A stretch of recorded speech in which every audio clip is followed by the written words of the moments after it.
Welcome back to the Firefighters Podcast. Today we are rocking it with Ed Rogers. Ed Rogers come down for a chat. Been in the fire service for 16 years, some awesome adventures. He's done some cricket background, he's got some rugby background. He's had his own personal challenges with fitness, and he's going to talk to us today about how he's overcome them, his experiences on leadership and meritocracy, and some crazy other stuff. See where we go. Afternoon, Ed. Hello, Pete. You all right? I'm awesome, brother. How are you? That's some exciting music. we've got a crazy little sound pad here. Reminds us of something like a Big Breakfast or something from the 80s. We love to just throw lots of different tracks in here. That's great. Yeah, it's really good. It's a pleasure to be here. Thanks very much for having me. Cheers, brother. How are you getting on with the lockdown at the minute? Oh, I love it. Yeah? It's absolutely beautiful, isn't it? Do you know, it's a mixed bag, isn't it, to be honest with you. I think there's some bits I really enjoy. Working from home is a pleasure, to be honest with you. I like that it's achievement based, not time based. I don't need to get in at 9 o'clock and then sit and wait till 5 before I leave. If I can achieve enough stuff for that day in 4 hours, I feel less stress as well, isn't it? Working from home. It is, and if you want to go for a bike ride or whatever on your lunch break, that's what you can do. Yeah. If the sun's shining, and haven't we been blessed with the weather? If the weather had been bad during this 9 weeks, I don't think I'd have felt the same way. No, because the weather is absolutely, it makes a big association with people's mental state. But what you said about there again, reward and sort of effort-based work. One of the old businesses I work for, they had a system called ROW, which is a results-only work environment. So again, it's purely based on you have X number of work to achieve.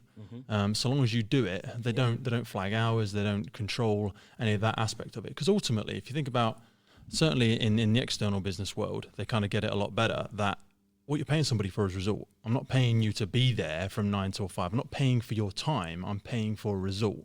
So however you can achieve that result, that's ultimately what you want. It's spot on, and I did a little bit of work, as you know, with the values of the values and behaviours for the fire service. Yes. And I had a lot of background research that went into that, went around and asking companies and people, mostly in private enterprise, how they treat their staff. And there was some disparity between private enterprise and public sector. Oh, massively. and I'm not. I love the fire service. Absolutely. I love my job. Yeah. But where Microsoft, Google, and some of the top 100 employers in the country are adding beanbags, pool tables, dartboards, sofas, flexible working, as much holiday as you like, canteens. In the fire service. Now, there are reasons for this, which I understand, but we are taking away sofas, we are taking away leisure facilities, we're adding 1 hour comfort chairs, so we don't sit down enough. And so understand those reasons why. And honestly, as a manager of that, I see the reason why we did it, and we're a public service, and we're accountable to our people who pay our wages, which is the taxpayer. But there's an interesting disparity, isn't it? If it was Google or Microsoft or one of these leading companies, they would be adding in the things we're taking away because it's productive. So that's odd.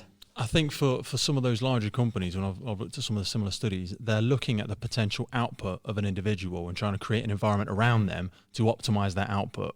I think sometimes I've seen in certain fire services that they focus a lot more on the outcome, and they lose connection with the individual sometimes, and they forget the outcome comes from the individual. And if you just focus on the outcome and try and force the outcome and don't care and sort of create an environment for the individual, they're not going to create the outcome for you. It's kind of like putting the horse before the cart, if you know what I mean. It's classic John Adair leadership, task, team, individual. I think a lot of it with the bigger companies as well, it's about making that happy workforce, isn't it? Yes. So making the workforce, very, very happy, very comfortable within their environment, they're going to be more productive, aren't they? Engagement is ultimately what we're talking about there. Engagement's a wonderful word, and I think it can sometimes be banded around as a little bit of a buzzword. And ultimately, to me, what it means is trying to create, again, that environment where people aren't fearful of people within their circle, and they're more happy to share more of themselves. The more of themselves they can share, the greater environment they're going to create. Whereas if you're exerting a lot of energy worried about what's happening in your inner circle. So if we use the fire service as an easy example, if you've got a lack of trust or a lack of engagement within a team, whether that team be station-based or even service-wide, if there's always that worry about who's getting credit for something or who is or isn't putting in enough effort, you're worrying too much about the internal and you're not able to open yourself up to deliver your full potential. I think a lot of companies that I see out there create this circle of trust, let's call it that, and again, it can be used as a buzzword sometimes, but they create an environment where there is a lot of trust and you know that those in the higher echelons are truly going to look after you for your actions, and therefore it allows people to seek forgiveness rather than permission, do what they feel is the right thing to do. And we do see that a lot in the fire service sometimes. There's a lot of people that... There's those words are coming in now. So that's sort of things that we've been hearing from senior managers, and that's great. That's to be applauded. If it feels right and it's not going to damage the organisation and it's safe to do it, and seek their forgiveness afterwards. And that's a brilliant ethos to kind of work to, and I really appreciate that. Is it there all of the time? No. It's That's scary. a tricky one. You know, it's scary for people that have been indoctrinated in a system where they've seen a couple of slaps on the wrist, and you look in other services and you hear a myth or a whisper or a piece of evidence from another service a long way away where someone has tried to go their head above the parapet and had it shot off. And as with any fire service, the rumour mill can start pumping out and perpetuating that to the point where it paralyses people into a fear of not acting at all. Thing is, on my very first day, so after training school, my very first day was at Central Station on Red Watch, and my watch manager was Andy Kirk. So I don't know if you were you in the fire service when he was around? Yep. Okay, so he was a fantastic watch manager and had been around the block and had been an operational watch manager forever and had some fantastic stories. And he called me in on my first shift happened to be a night shift. All right. So he called me in we started at 6 then, called me in at 7:05 after I'd done the checks, and he offered me a piece of advice, and it's about poking your head above the parapet. He said, Ed, keep your mouth closed and let them think you're rather than opening it and removing all the doubt. I love that. So sorry about the C-bomb, but there was actual words. Absolutely, you do see that a lot. If you've got to edit that one out with a beep, that's fine. But there were his words to me. In actual fact, they ring true still now. And to be honest with you, every now and again throughout my career, and maybe Pete, you can. Yeah, oh God. I've opened my mouth and let people think or remove the doubt that occasionally that's what I am. I think I can be. Words of certainly wisdom. for me, a long time ago, a lot of it came from fear. I was definitely the fool for a very, very long time, and I would fear the silence. Do you know what I mean? Where if you were in an environment and I started to feel that discomfort from my own paranoias start to grow, I would feel the need to inject energy into the moment. I would look for a rise from somebody or something. And you see it a lot. I think social media is a fantastic example where it's a bit of an echo chamber that we scream fire and then wait for the echoes to bounce back. And controversy is almost celebrated because it gets all of your likes, your shares, your double taps, your swipes. That's what gets the attention. It's very interesting because people search for notoriety in whatever way they can, status and notoriety. Males especially. I don't.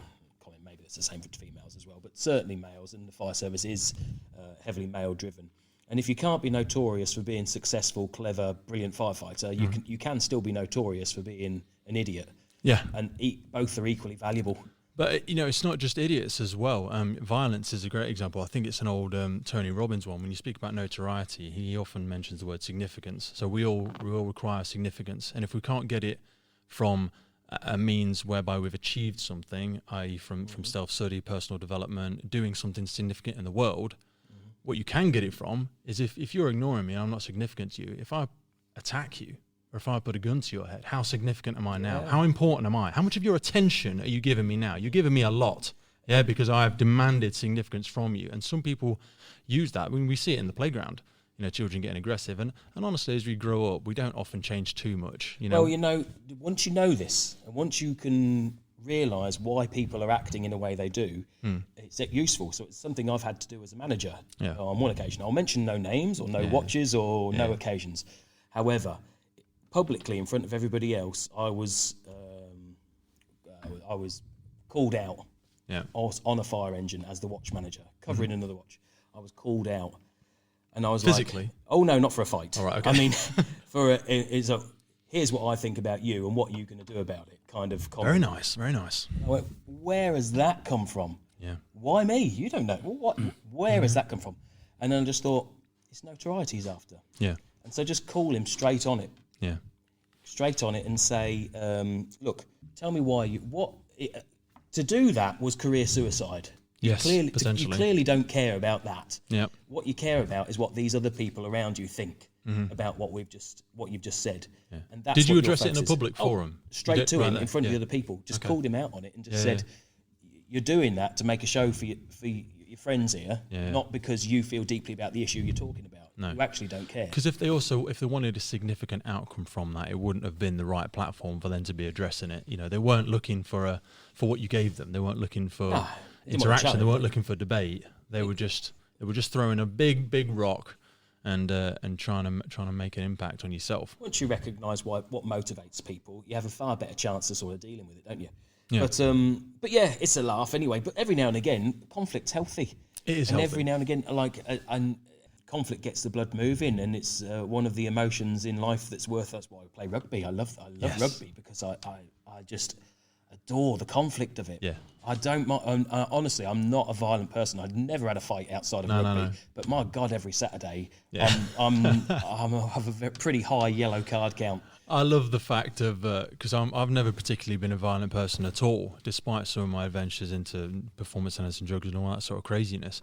But when in a controlled environment, like when I was playing the days in roller hockey or when I do rugby and things like that, when it's in a controlled environment, I love to let that primitive side out because it's visceral, it's part of our nature and you'll never avoid it. I think there's an interesting one about arguments versus debates as well, though, because arguments, for me, is when emotion gets involved. So arguments can be very unproductive and they can get very personal and very nasty, you know. Whereas debates, I love a debate. I love a healthy debate. Me and my dad, whenever we get together and we're around the family, it can cause an uncomfortable position for people like my mum because we love to debate. Mm-hmm. I always call it poking the bear. Do you know what I mean? You'll always just have a little poke. It's a bit like fencing. Yeah. You know what I mean? No one's going to hurt anybody here, but we're going to try and have a little bit of an articulate tap dance and see if we can just outmaneuver each other. Yeah, it's great. And you know when you've lost a debate as soon as it gets personal. Yes. That's when you've lost. Yeah. But then that's still fun as well. It can be, as long as it's with a friend. I'm talking about amongst friends here. Yeah. I don't know, but most of my best friends, we're each other's harshest critics in life about the decisions we've made. Yeah. We're horrible. Like if anyone makes a decision... I always find that some friends are like really supportive in everything you do, as if I've never made a mistake. Yeah. Oh, Ed, well done. You know, you did your best. Never mind. Mm-hmm. No, my real mates are the ones saying, that's not helpful. You fucked right up there. Yeah. You honestly, what did you do that for? Christ. No, that's the sort of they're the sort of people you need. Because I think about people like that hold me accountable as well. Mm. You know, when you make some kind of bold claim, whether you're trying to, let's come back to fitness, if you're trying to go after a particular aesthetic thing, if you're trying to lose some weight or gain some weight, or if you're trying to compete to get in a rugby team or something like that, having those close friends by you who won't let you off on it, who won't go when you go, oh God, I'm not going to bother going on Saturday. A lot of people will go, it's all right, mate, yeah, this, it's not worth it, let's not bother. Whereas your real ones will go, man, I thought this is important to you. Come on, were you just telling, we just BS all the time or what? That one brings something out to me that I've always watched I watched a program a while ago, not just about sports, but it's very true in sports, but it's also true in politics and it's true in family life. There are, and I don't mean to, and there's obviously a continuum of both of these things I'm about to say. There are Roundheads and there are Cavaliers. Okay. And this is true in life. And the Roundheads are the Puritans who are strict trainers. They follow the rules. They don't slack off. Yeah. They don't go drinking after the game. Yeah. Their family life is pristine. Yeah. And they're good performers and consistent performers. The purists, yeah. Then there's the Cavaliers, and they go drinking. Yep. And they have exotic sex lives with multiple partners.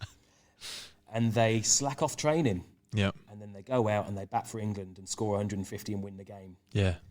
And there's Jeff Boycott is your Cavalier. Is your Roundhead. Yeah. Hard training, half grass, doesn't mix with the... And then Ian Botham is your Cavalier.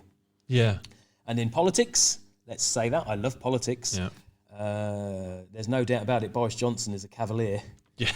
No, yes. I don't agree with very little he says, other than it's Nigel Farage, Cavalier. Yeah. They inspire something in people. Yeah. And they're controversial at ways, and some people may not see them. Presence. Yeah. And then let's think of Gordon Brown. I don't know. He's more of a roundhead. Yeah. Probably a very solid leader. Yeah. No one's going to remember him in 100 years, I don't think. No, and that's the problem. I mean, let's look back, maybe not 100 years, but look back to people such as Winston Churchill. You know, many controversial things happening in his personal life. Yep. And to be honest, when we talk about messing things up, he messed things up until, when did he become Prime Minister? In his late 50s, 60s? Oh, his when age. did he begin? Yeah. Oh, well, he was a politician forever, right through World War I, and made loads of mistakes. Yeah, I was going to say, because World War II started, and Neville Chamberlain was in charge, and then I don't know if it was halfway through the war, but pretty early on in the war, they said, "Ooh, Neville, you're not the guy for us." Yeah, he is, and he's our Boris-like character. But the interesting thing was, he was a wartime leader and an inspirational, charismatic guy. Yeah, he was.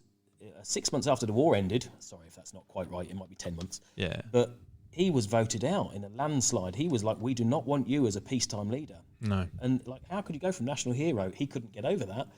And what they wanted is But talking back about the different elements of individuals, I see that a lot in rugby. I know you made a couple of references to rugby and cricket and things like that. That was one of the reasons I struggled to get involved in rugby at a lower level base. Because when I was doing other sports, it was all so not serious for me, but I was attracted to the discipline. Do you know what I mean? I wanted it to be nasty. Do you know what I mean? I wanted to be up at 4 a.m, really, really going hard and going heavy. And then when I finished, I wanted to be straight into recovery and going for another run. And you know, I haven't drank alcohol since the age of 17. So I struggled with that social side, which I know was a crucial part of so many teams. Yeah. But you know, I looking back at it now, I wrongly judged that group as not taking it seriously and not having the same aspirations and stuff like that. But as you've rightly referenced, it's sometimes those moments and those environments that forge the greatest leaders who then go on to represent our national teams.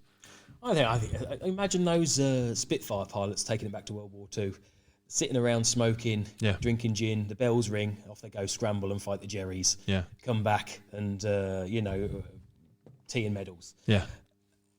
That camaraderie they have, the hours of not doing anything, having to play cards, jokes, whatever they're doing with each other, football, whatever it is, that camaraderie they have, that teamwork, that spirit they have is so important for what they do in that 2 hours they're flying and fighting with the Germans. Absolutely. And I mean, even if we use it as a micro example in the fire service, you know, I'm only going to speak of my only personal experiences, but when I've worked on different stations, different watches and stuff like that, we will spend a number of times sat around tables, either socialising, playing ping pong, playing a game, playing whatever.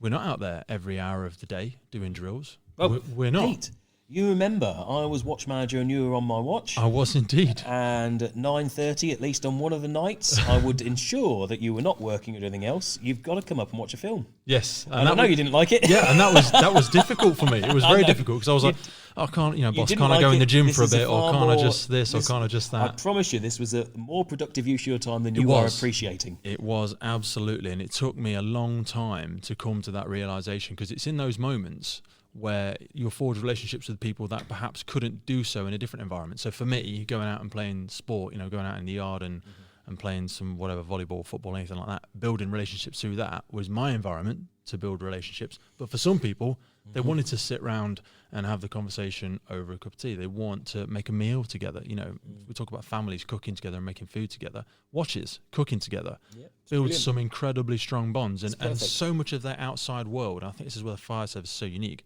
pours into creating those families, that you find on watches. And as you rightly said about the Spitfire analogy, all of that comes to fruition, comes to the precipice, if you will, when those two individuals who may not have been the closest to start with find themselves in a fire, shoulder to shoulder, walking down a hallway, walking down a staircase, having to place a great deal of trust in that other individual. So if all of these collective experiences from watch-based life hadn't been there, if we'd have just been outside throwing ladders up and running in and out of there, would we have been great operators? Absolutely.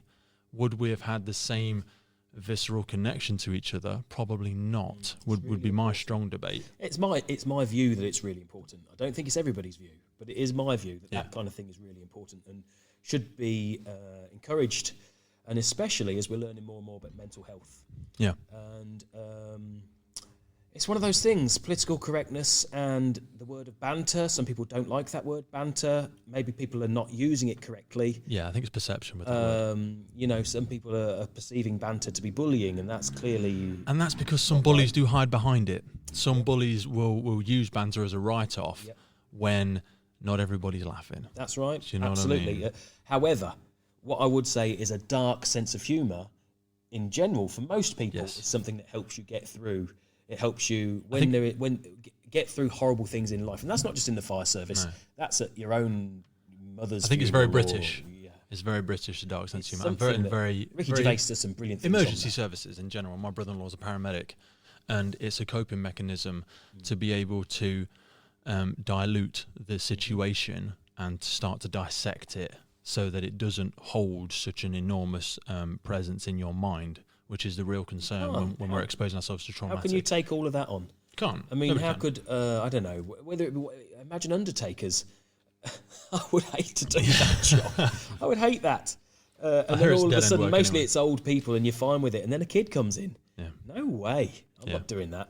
If you can't have a joke at work that would turn everyone else's stomach that you made that joke, but the people around you understand, I get that. I can forgive that. But you're right, there's a line to be crossed. That mustn't become bullying or that kind of thing, but there's definitely a place for dark humour, let's say. There's a charity, and I won't mention who it is, but they do end-of-life support for young children. And I've visited this place a couple of times. I've done some fundraising events with them. And within their centre, they have a room where children can come and prepare the music for their funeral, which... When they walked me in that room and told me what the purpose of the room was for, I didn't know how to absorb that information. And we ran a couple of events 3 years in a row. And over the 3 years, we met different parents, obviously. But I remember going back the second year, and I met the same parents I met the first year. I said, "Hey, great, how are you guys? Where's John? You know, how's John doing?"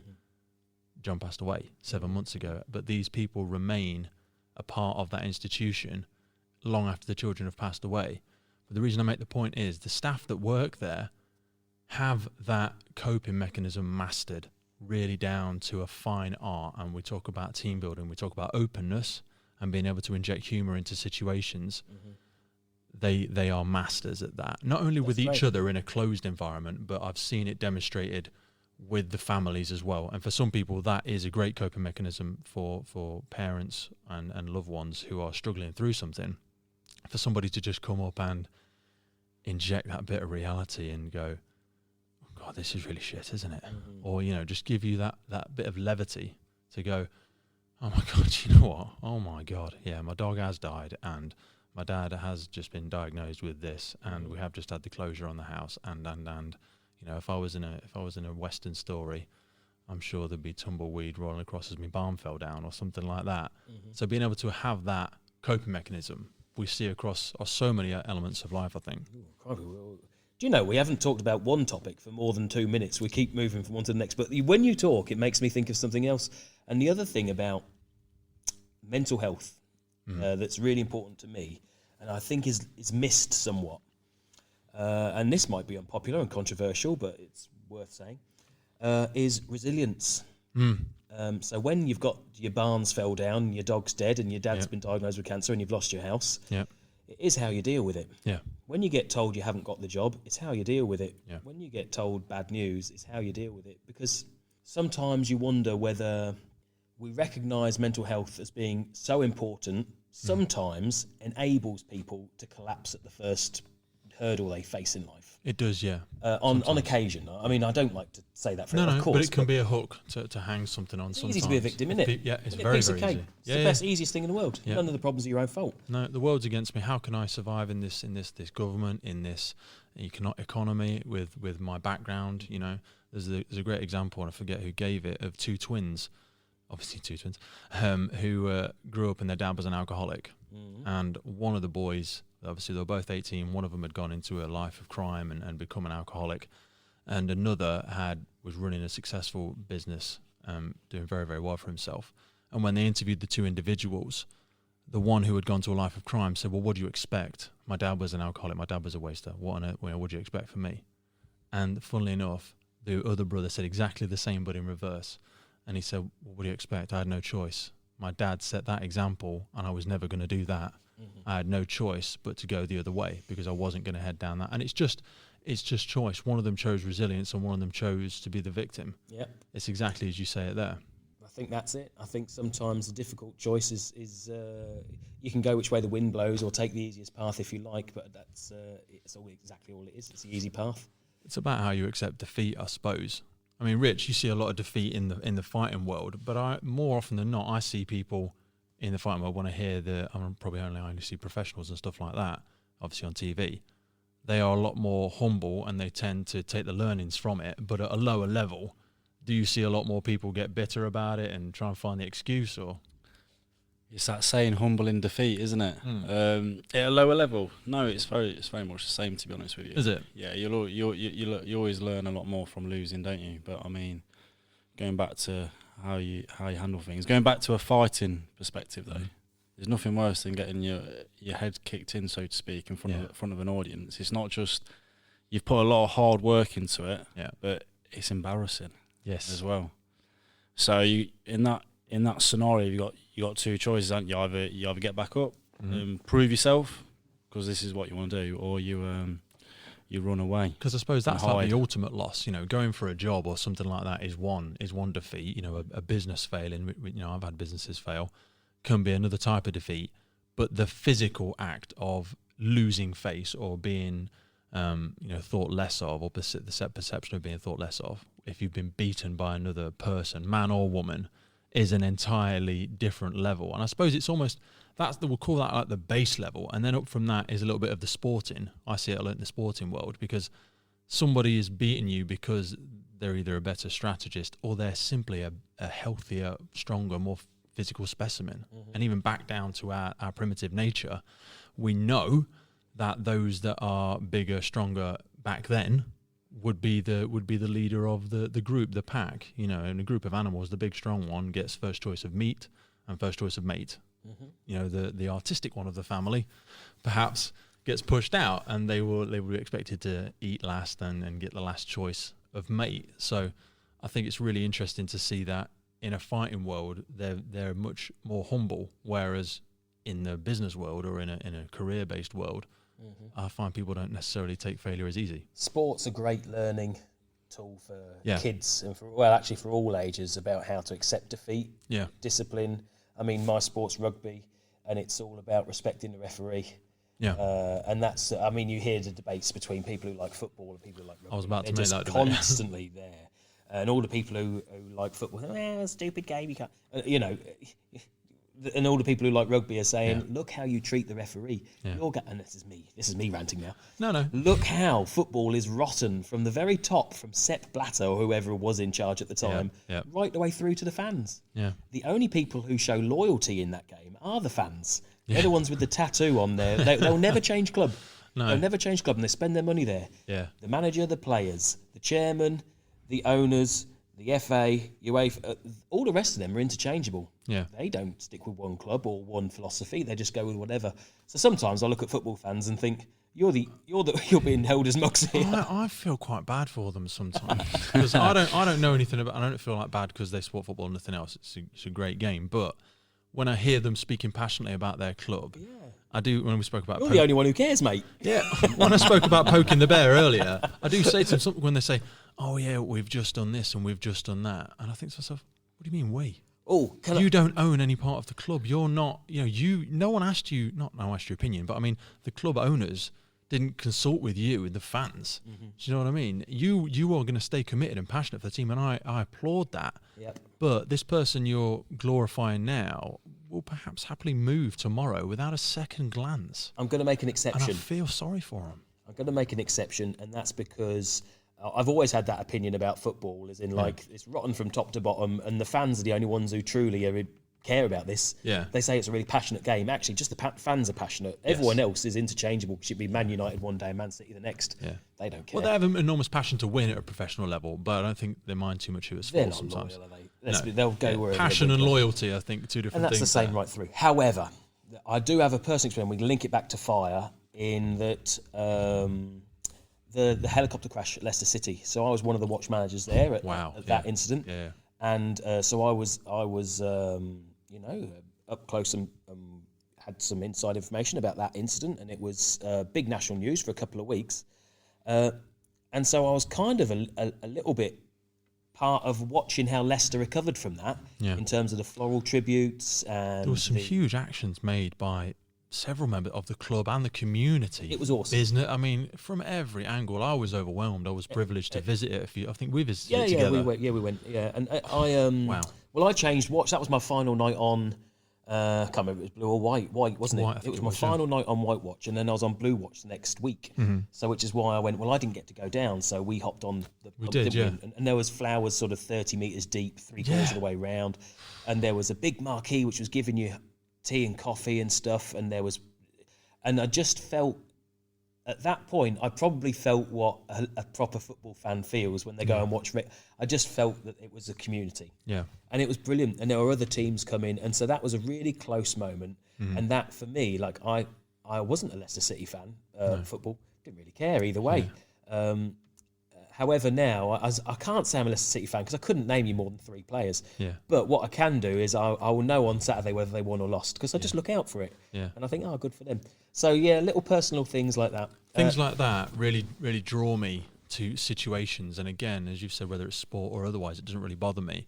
This is where I often, and we're not going to go too far into religion, but I'm just going to dabble into it for a second. Well, go on, if you want to. In that, I'm not remotely religious, but I love churches. Yeah, okay. Because I love any place where people gather together for a collective reason that gives them fulfillment or joy. And this is sporting stadiums again, similar to churches, cathedral, mosques, anything like that for me, where a large group of people can gather together and feel a collective benefit is a wonderful thing, as long as they're not bringing harm to anybody or anything like that. So I love going to stadiums and stuff like that. People say, or I've had a few people say, but I don't like stadiums because you get a better view from home anyway. I says, people ain't going for the view. They're not going for the view. That's exactly why environments like that exist, because we want human connection. We want to feel part of a pack. We want to feel part of something greater than ourselves. And I think stadiums, churches, mosques, fitness centres such as Rich's give people that sense of community. I mean, Rich, you've said before, fitness means lots of different things to different people, but to you, this means community. It doesn't necessarily just mean fitness. Yeah, it's all about the community. But going back to when you say gatherings and stuff, it's the energy people feel from being in that place for the same thing. They're all there for the same purpose, if you like, aren't they? Yeah. It's what they feel together, and that's how you get that energy within the room. So, Ed, jumping back onto fire service. Back on topic. Question we'll quickly segue away from it. We said you've been in 16 years now? That's right, yeah.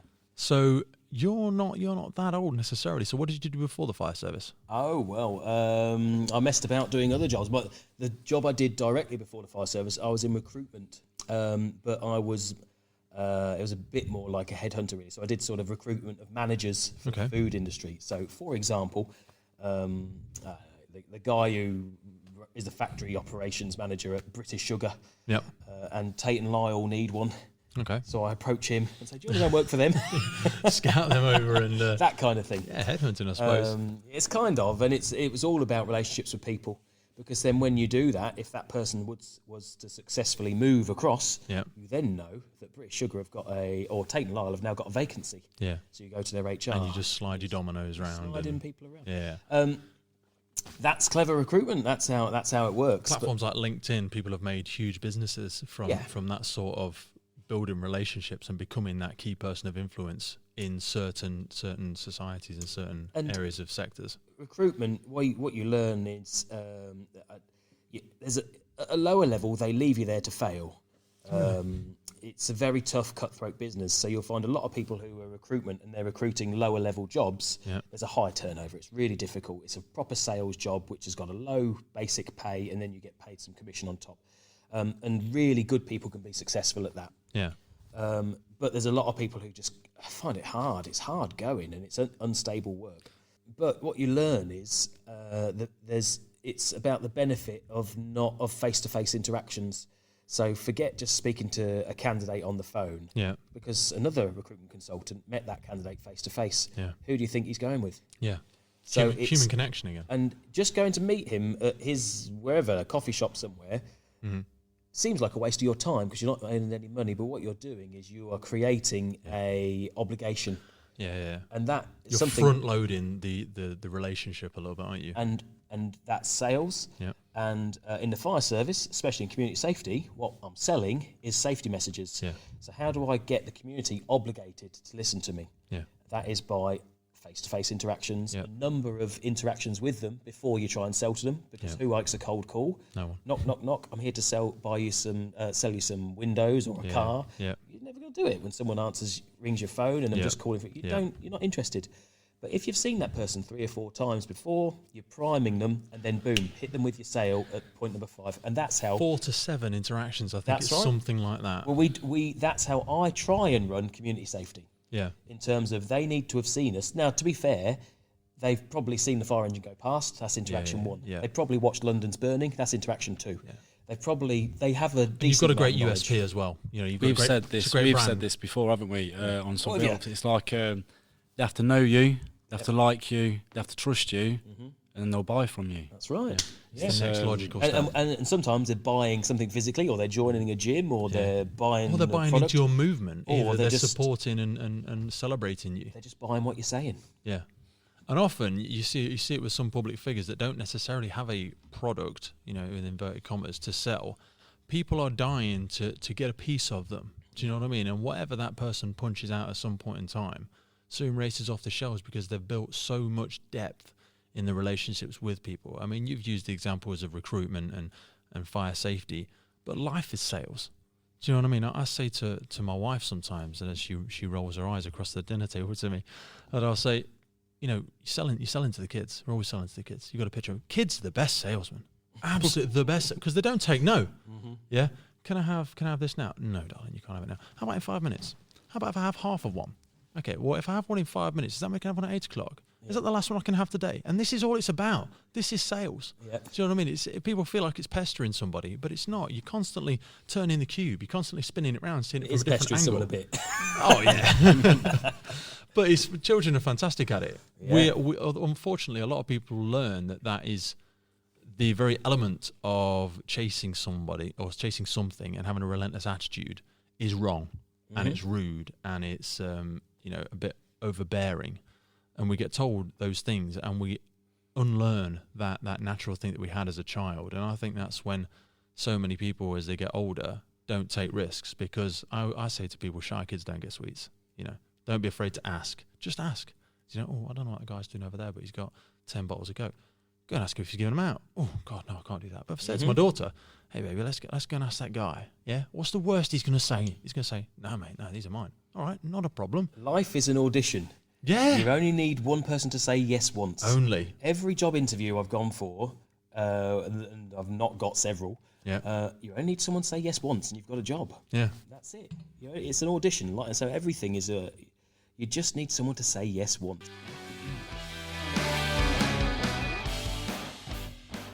Thanks for checking out the Firefighters Podcast this week. Make sure you check out the YouTube, Facebook, and Instagram pages, keeping yourself up to date with the latest podcast as it comes out. We'll see you guys soon.